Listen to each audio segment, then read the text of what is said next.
there is that critical thinking, right? You know, we've been grown up and we've been socialized to believe that, because this was essentially right now a critique of a corporate model and capitalism, right? And so we've been socialized to believe that that's the great economic system. And we're just here providing different critical thoughts and different analysis, so that y'all can maybe relate to it in different ways and provide your opinion. And we're asking y'all to be critical of us too. And so next, I'm gonna invite Yvonne Bonilla from Students Fight Back to provide another perspective on that. Yvonne?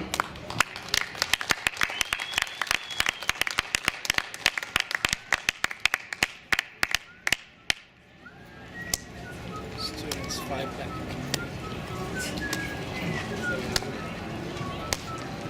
Hi everyone, my name is Yvonne Bonilla and I am from Students Fight Back, a club here on campus.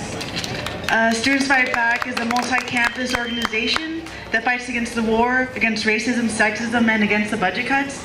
The attacks on education are coming down harder and harder.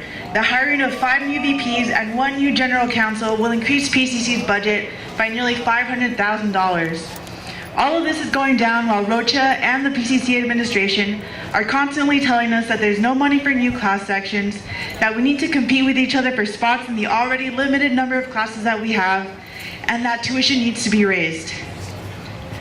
This is a slap in the face to students, teachers, and everyone who believes that quality education is a basic right for all. But these attacks aren't only happening at PCC. All community colleges will have their fees raised from $26 to $36 per unit. Students have gone from paying next to nothing for their education to nearly $30,000 a year at UCs and over $15,000 at Cal States. Colleges that have historically served working class students with affordable education are becoming less and less affordable. Rocha, the administration, Governor Brown, and the entire bureaucracy that control our schools don't give a damn about what students or teachers need or about how their actions and their cuts affect us.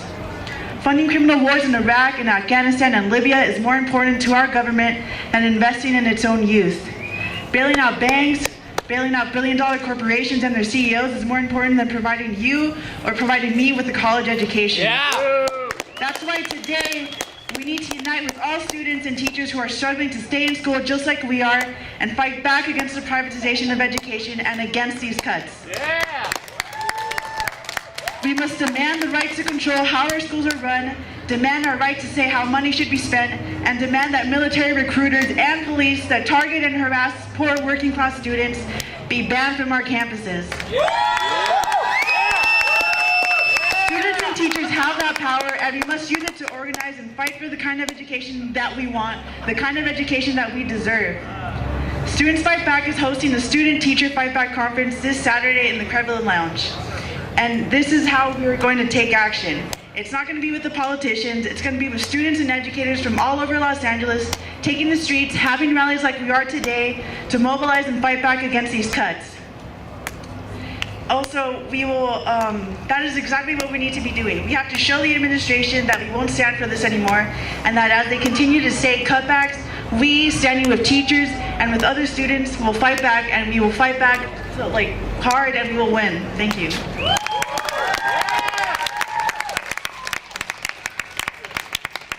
Thank you, Yvonne. And I just want to make a quick comment and pay attention to the language and the particular words that are being used, right? Students fight back, and Yvonne used the word demand. So we can't just necessarily stand by and be passive, but we have to be we have to be in their faces, and we have to demand it, and we have to be loud, and we have to be felt, and we have to be present. Yeah. Right? Okay. And